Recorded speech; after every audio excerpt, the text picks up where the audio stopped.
Hey everybody, welcome back to my channel. Thanks so much for tuning in. My name is Dana Trupiana and I cover infamous gangsters every week in a true crime-like format. My show, Mob Times, comes out every Tuesday at 5 p.m. Sometimes. Well, it's Tuesday, it's 5 p.m., so here I am. If you're new here, welcome. If you've been here before, I hope you guys already know how much I love you guys. I love interacting with you, and thank you so much for all the love and support you guys have always shown me. So, unfortunately, I couldn't get the Nicolo Schiro episode into one part, and here we are for part two. I don't really mind part one and part two so much, but I really wanted to get this into one episode. But I just have mental issues, man. I always do this where, I fall down a rabbit hole and I put information into the episode that the episode could probably do without, but I find this information, I'm like, oh my god, this is so important to the plot line of this episode, it needs to go in. And boom, before you know it, 2 episodes for each mafioso. I'm gonna do my absolute best on the next mobster to keep it down to 1 episode, but I don't know. Honestly, I can't make any promises. I don't know. Also, I just really wanted to complain real quick. I burnt the shit out of not 1, but 2 of my fingers today when I was curling my hair, and I am super grumpy about it. I've been super grumpy and angry about a lot lately, but I just wanted to inform you that you will be getting videos where I have an up to for at least the next few weeks while my fingers recover from these burns from the hot tools. I hope you guys like messy buns. I don't know. So let's go ahead and get into the second and final half of Nicolo Schiro, the leader of the Castellammarese faction of the New York City Mafia, before the 5 official families were ever officially established.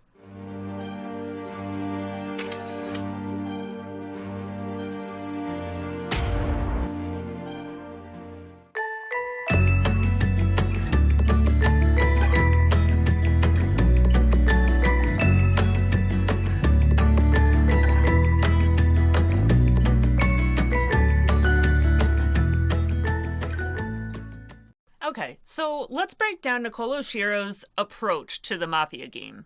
This guy was all about playing it safe and playing it smart.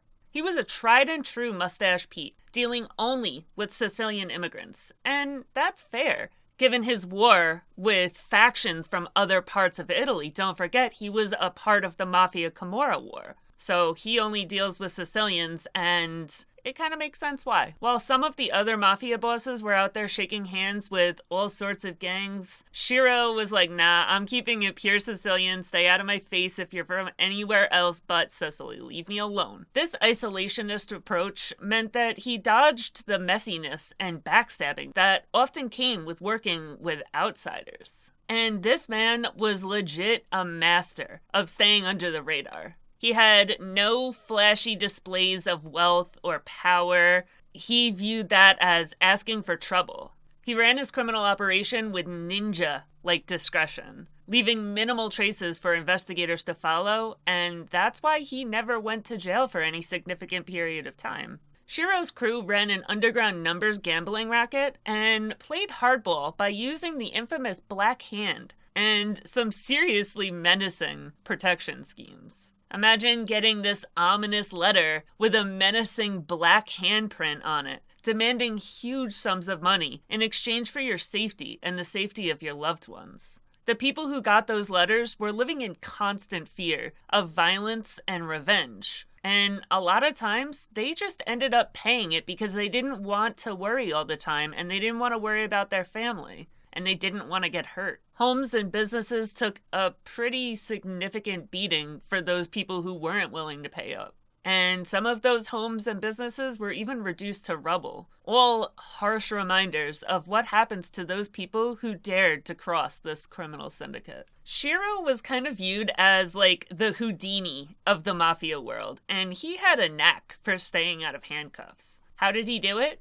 Well, he had a network of trusted informants and associates who would keep him in the loop about any law enforcement investigation. So, like, he had the person working at the front desk of the police station. And if they heard his name, they would call him and be like, hey, there's investigations going on into you or into any of his friends. And he just always knew what was going on in order to stay one step ahead of the authorities. He also had the huge bonus of not wanting to live this flashy lifestyle and doing headline-grabbing crimes, so people messed with him a lot less because of that. He was also a pro at building strategic relationships outside of the mafia realm. In Williamsburg, he became really friendly with local business owners and political leaders. He even became a board member of the United Italian-American Democratic Club. And a lot of times you'll see, like the Unione Siciliana, a lot of times you'll see these clubs representing the leadership of the mafia itself. It's a little weird, but you do see that sometimes. And these relationships weren't just about money. It was about mutual benefits. These relationships gave him the inside scoop into the local economy and gave him a lot of opportunities to invest and make a lot of money, but it was all about doing it together. Since he only worked with Sicilians, he really believed in becoming rich and making the people around you rich. Becoming a board member of the United Italian-American Democratic Club allowed him to pull strings behind the scenes in local politics. And it allowed him to also stay on the down low. People didn't really look at him and say, oh, you're in the mafia. His name wasn't synonymous with organized crime. This web of influence that he had built made it a lot harder for cops to gather any evidence or build any kind of case against him because he had really important people protecting him. So I have mentioned the 𝐂𝐇𝐏𝐄𝐎 case multiple times in this episode, and I kept saying I'm going to get to it. Well, we're going to get to the 𝐂𝐿𝐿𝐿 case right now. I have gone over this in other videos before, so if you're a return viewer, if you don't want to watch this again, I do have chapters in every one of my episodes, but I am going to go through the 𝐂𝐿𝐿𝐿 case because a lot of people haven't seen my old episodes, so I want everybody to know exactly what happened, who was involved, and why it's so significant for this time period.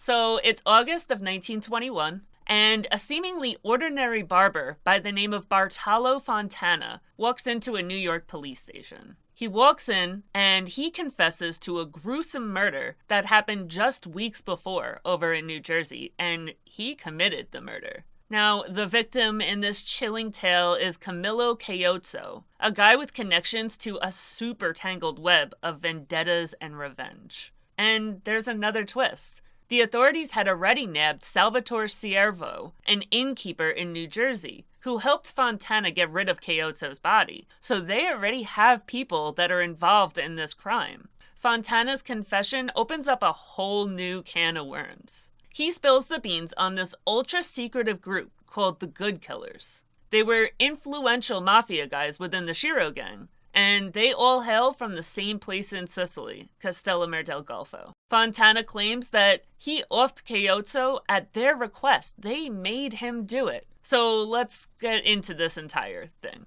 The group itself, it's kind of like they just picked up the clan named the Magaddino clan from Castellammare del Golfo in Sicily and moved it to America. It was made up of the Magaddino clan, the Bonventre clan, and any allies of those guys that just so happened to be in America instead of Italy at the time. This is literally a Sicilian group, and all of these guys were born and raised and fully just all Sicilians. Stefano Magaddino was the leader of the clan over there, but another very notable member of this clan was Gaspar Milazzo, and we're gonna go through him too. Now, there's some serious shit going on with the group in Italy, because figure, the Magaddino clan, it still exists in Italy. It's just like they picked up half of them and moved them over to America. And now they have this sister group in Castellammare, and this sister group is going through it over in Italy. And the 𝐂𝐿𝐿𝐿𝐿 end up in the same predicament as their sister group in Italy.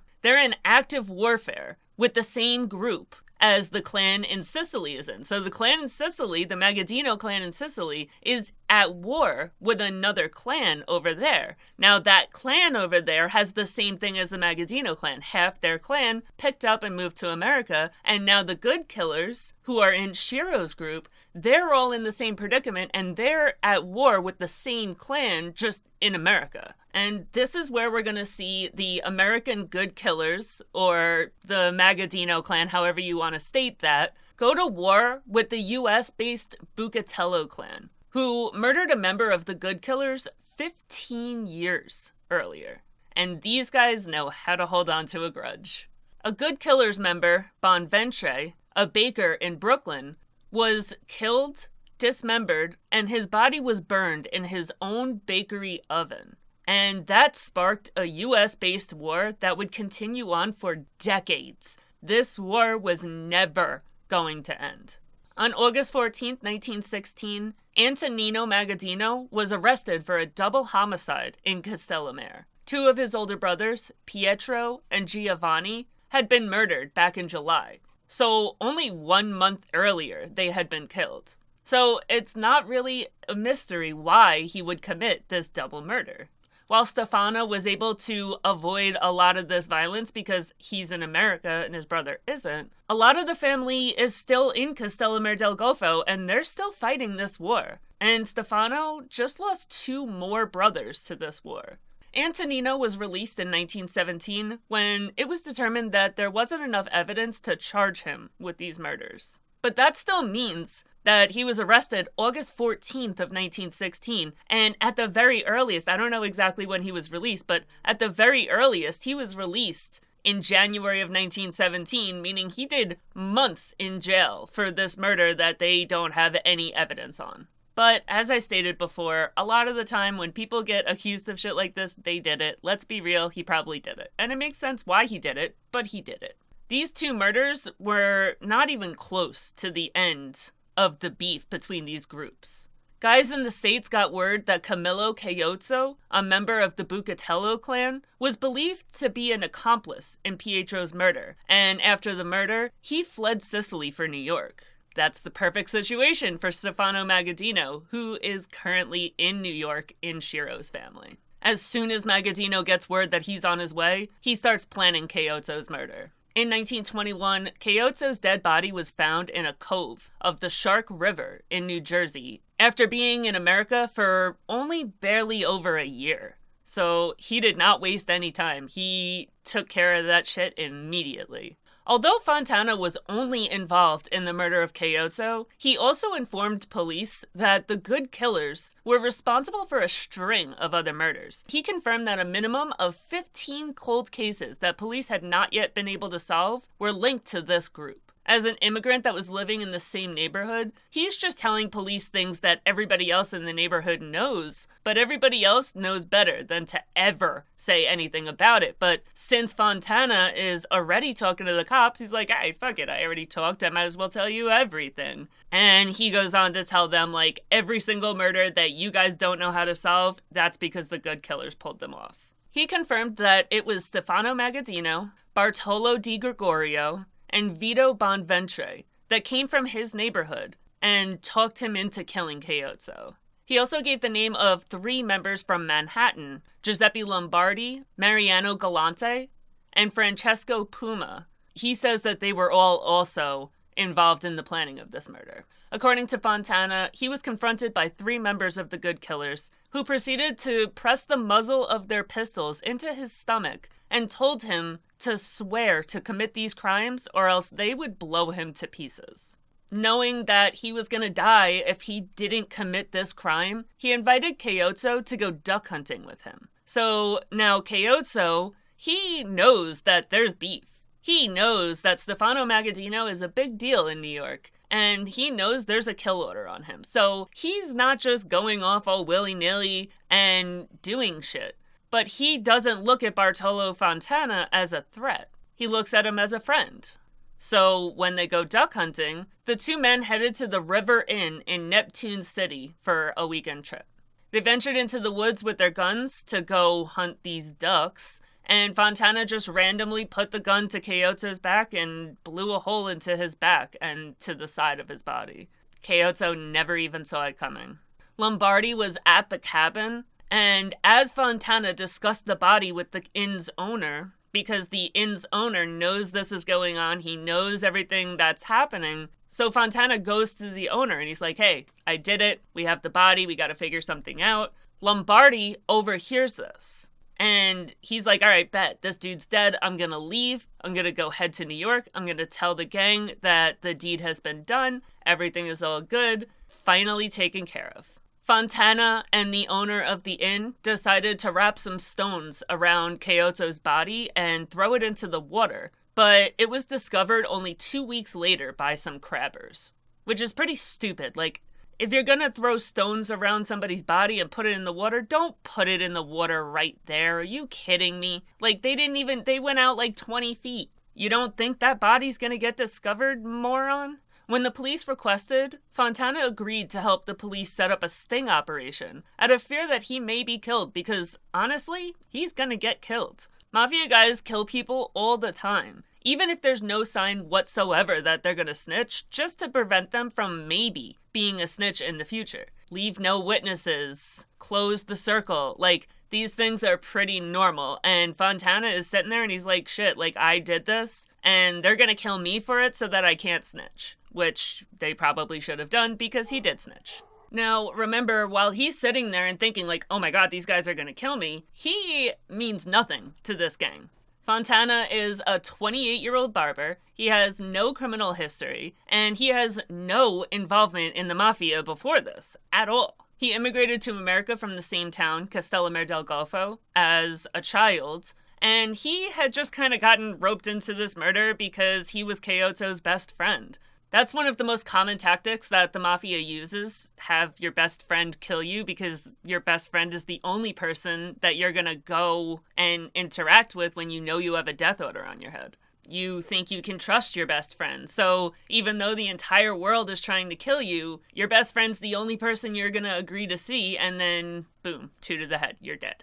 The police put together a plan to set up Magaddino. So they tell Fontana to call Magaddino, tell him that he thinks the cops are onto him and he needs some money to get out of town. Stefano Magaddino goes to meet Fontana at Grand Central Station and handed over $30, thinking, I'm helping Fontana escape the city, I don't have to kill him, this is cool. But what he doesn't know is that this is all part of an epic police sting. Shortly after handing over the meager amount of money that he was willing to part with, Magaddino was slapped with handcuffs and arrested by an undercover police squad.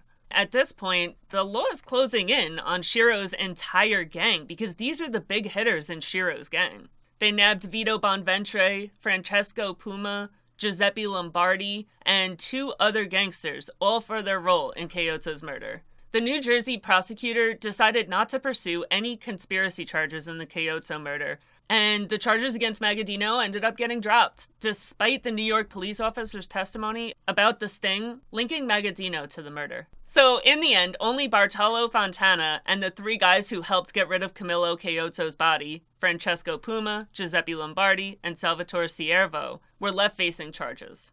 The arrests that we just talked about, they're like a punch in the gut for Nicolo Schiro's criminal empire. Most of the big shots in his gang found themselves in some serious legal trouble. Bartolo Fontana, the barber with a dark secret, continued to spill the beans to the cops. He revealed a whole bunch of murders that had been linked to this super secret good killers group. These guys, they're the A-list in Schiro's gang, or pretty much the Murder Inc. of their time, if you will. Francesco Puma, who was out on bail waiting for his trial, met a tragic end when he was gunned down on the streets of New York. Tragically, a 7-year-old girl got caught in the crossfire. But what about Salvatore Ciervo and Giuseppe Lombardi? Well, the charges against them got dropped. As for Stefano Magaddino, he decided to pack his bags and make a run for it. He sought refuge in Buffalo, New York, and as we know now, became the leader of the group there and made a huge name for himself for leading that group probably longer than anybody in Buffalo. And this, ladies and gentlemen, is a true testament to why I always tell you, never call the cops. The cops are your enemies, not your friends. They're not gonna help you with any situation. They're out to get you, not serve you. Fontana, terrified for his life, and having had his life threatened and traumatized by being forced to murder his best friend, now knows that this gang is out to get him. He goes to the cops begging for help, and what do? They let the gang go. Those people that made him kill his best friend, they walk away. They're free men. And the cops detain Fontana. Fontana ends up being the only person in this entire thing to go down for the murder and spends the rest of his life in jail because he was the only one dumb enough to trust the cops. When they were released from jail, the whole gang knows, like, this is the end. This was way too close of a call. This is the end of the good killers. Even though they've been let out of jail, there is still cops sitting there screaming from the rooftops that they're guilty and they're out to get them. There's no other choice. They weren't even found not guilty. It's not like the double jeopardy rule applies here. Police just decided not to press charges, so they can arrest them at any point and press charges whenever they feel like it. This entire crew knows that they have to disperse to dissuade the cops from doing that. Now, Nicolo Schiro's criminal empire left a legacy that spanned the entire country. The Good Killers had a pretty significant part in that because the Good Killers were his A-list celebrity mafia guys, and they had to run to different points in the country because they had to get out of New York. So you'll see a lot of the Good Killers or the people of Schiro's gang all over the place because they had to flee New York. But even just people that were in his gang, they went all over the place. First up, you got Frank Lanza. He was a big deal in Schiro's gang, and after the 𝐂𝐀𝐏𝐄𝐎 murder and how close every single one of them came to going down for good, he decided to pack his bags and head for the sunny West Coast. There in San Francisco, he set up shop and became a mafia boss. His activities out there added another layer to an already extensive network of organized crime families across the United States. Then, of course, we've got Stefano Magaddino. He had his share of legal troubles in the Big Apple, but he managed to evade the authorities, and he hightailed it to Buffalo, New York, where he led the family for longer than pretty much anyone ever had. I have a whole episode on Stefano Magaddino, and I talk in great detail about the Good Killers murder over there as well. If you want to go over there, Magaddino is a very interesting character, and definitely interesting to learn about him.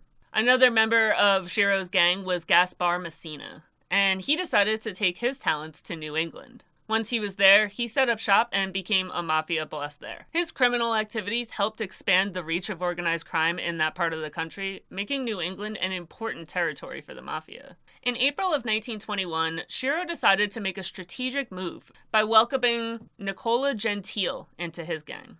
Why? Well, it was a way to shield Gentile from the influential Salvatore d'Aquila, who was the big boss in those days. He's the capo dei tutti capi. D'Aquila had been trying to recruit him, but Schiro was like, nope, mine. Gentile decided to go with Schiro because he had recognized that Schiro had been neutral in the war between the Morello and the d'Aquila families, even though he really hadn't been so much. But Gentile's like, well, you weren't an active player, you just had one of their backs. He had the Morello gang's back. But Gentile liked that he had been kind of neutral. And Gentile did not want that smoke. He wanted to be in a family that didn't want that smoke either. Like, he did not want to be going around having wars, killing people. I talked earlier in part 1 about how Gentile had, gone on a recruiting mission across the country trying to fight to have other murder convictions overturned. He wanted to save lives. He just wanted to work peacefully. So he recognized in Schiro that Schiro didn't want to go to war. He didn't want to kill people. He didn't want to do violence. He just wanted to chill. And Gentile liked that, so he joined the Schiro gang. Now, fast forward to July 14th, 1921, and things get a little bit messy. Giovanni Battista Di Billa, a member of the Schiro gang, got himself in a lot of trouble. Prohibition agents 𝐕𝐈𝐃𝐄𝐎 and Mo Smith busted into Di Billa's olive oil warehouse in Brooklyn, where they uncovered over $100,000 worth of whiskey and a bunch of forged permits for medicinal liquor. Because liquor during Prohibition, it's like weed was a few years ago here. You could only have it if you had a script, and those were not easy to come by. And that's not a good thing. This is not the kind of attention that Schiro's gang is looking for. The gang is pretty well known for committing a huge amount of crime, but being able to stay under the radar and not really getting caught by law enforcement very often. At this time, it's still in the Prohibition era. It had just begun, and demand for booze is through the roof. Nicolo Schiro's gang wasn't just twiddling their thumbs. Obviously, they're getting in on the action just like every other mafioso in the country. But they were a little different. They weren't just bootlegging. They were like, why stop there? They decided to add a little counterfeiting into the mix, and boy, were they good at it. In August of 1922, the Secret Service busted into a bakery on Rockaway Avenue in Brooklyn. They're walking in, they're expecting to see donuts and cookies, but they find a whole counterfeiting operation. These guys had all the gear that you need to print fake money: dyes, presses, papers, and stacks of counterfeit $5, $10, and $20 bills. As they walk further into this building, they stumble upon an illegal alcohol still. This led to the arrest of Benjamin Gallo and his buddies, and that was a major hit on the Schiro gang. It put the brakes on the entire counterfeiting operation and their illegal booze-making operation, so Schiro's gang is hurting from this arrest. A new mafioso is now starting to make his way through the ranks of the Schiro family. His name is Joseph Bonanno, who would go on to become a very big member of the mafia world. Joseph Bonanno's introduction into American mafia scene was heavily influenced by Salvatore Maranzano, a heavy hitter in the mafia hierarchy and a close personal friend to Bonanno from back in Castellammare del Golfo. Maranzano was a major player in shaping Bonanno's early mafia career in organized crime. And Maranzano was a member of Schiro's gang. Vito Bonventre, who happened to be Joseph Bonanno's second cousin, managed to keep his leadership role within the Schiro gang even after getting arrested and released during the Good Killers episode. Vito Bonventre and other gang members saw the economic potential in Prohibition, so obviously they had to dip their toes into the bootlegging game. Salvatore Maranzano, who joined the Schiro mafia clan in the mid-20s, was a key player in expanding the gang's operations. He helped to set up an extensive bootlegging operation up in Dutchess County, New York, and even dabbled in providing fake immigration and naturalization documents to Italian immigrants who were being snuck into the United States.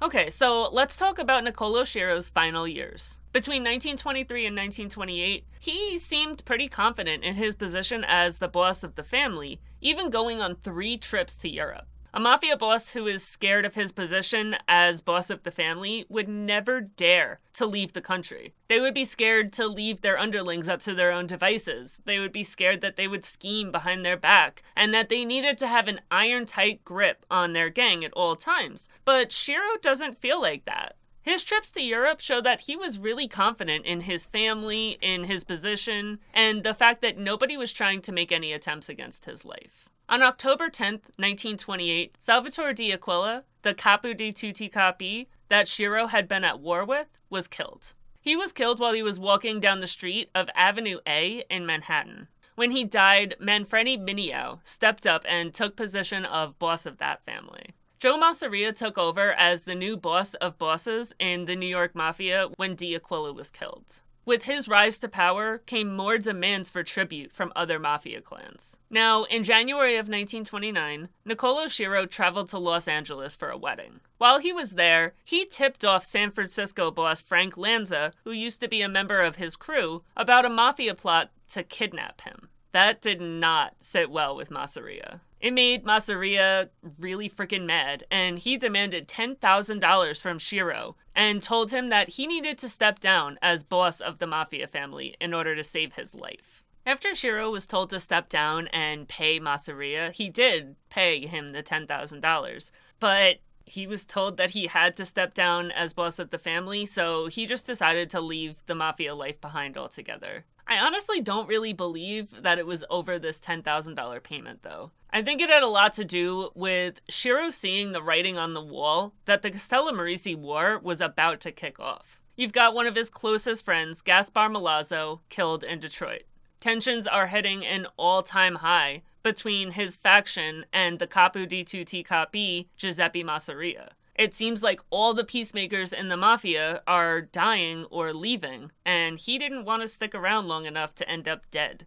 After he left, Masseria installed Joe Perino, brother of the right-hand man that was killed alongside Milazzo, as boss of the family. This was strictly a figurehead position, though. Everybody in the family absolutely hated this man. The entire family was rip-roaring mad that Milazzo had been killed, and Joe Perino, the brother of one of the guys that were killed, didn't really seem to care too much that his brother was killed. Considering that it was widely known that Masseria had ordered the killing of Milazzo and, by extension, Joe's brother Sasa, and now Masseria was backing him as boss of the family, that all but cemented in the family's head that Joe Perino, at the very least, knew that his brother was going to be assassinated, and at the very worst, conspired to have his brother killed. So the gang legit hates this man. They hate everything about him. They all start working together secretly, and they all get behind Maranzano, who is gearing up for the Castellamarese War.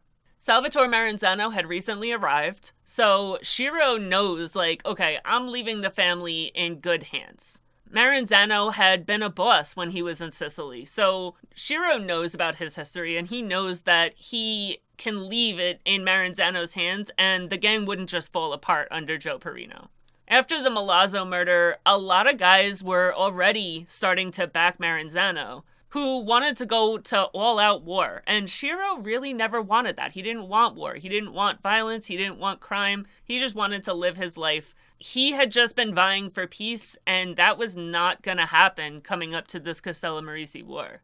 Let's be real here. There is no way that Schiro would have lived through the Castellamarese War. And even if he had, he 100% would have been killed in the night of the Sicilian Vespers. He made the smartest decision that he possibly could have made by leaving for Italy, especially when he knew that everybody in his family was itching for a war on the heels of Milazzo's death, and there was absolutely no peace to be made. Schiro may have been the smartest mafioso to ever live, and the proof of that is in the fact that he did live. In January of 1930, he went back to his hometown in Sicily, 𝐂𝐇𝐏𝐿, in search of safety and to put some distance between the mafia in the US and himself. There, he left behind a legal summons related to a housing corporation in Brooklyn, which was a reminder of his past ties to both business and organized crime. In 1934, they dedicated a memorial in 𝐂𝐇𝐏𝐿 to honor the soldiers who lost their lives in World War I. Schiro played a huge part in this by gathering donations from Italian immigrants in America, showing he still had pretty strong ties to his homeland. In 1949, Schiro lost his U.S. citizenship on the request of the American consulate in Palermo, Italy. That was the thing that pretty much cut all of his ties with his life in the United States for good.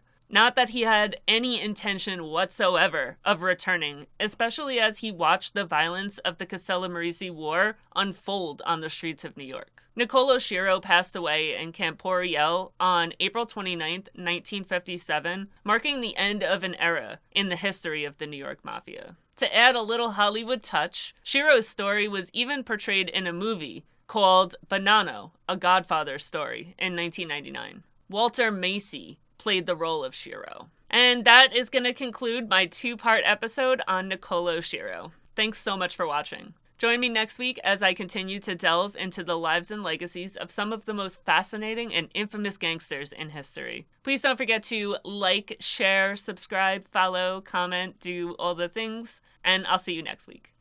Bye!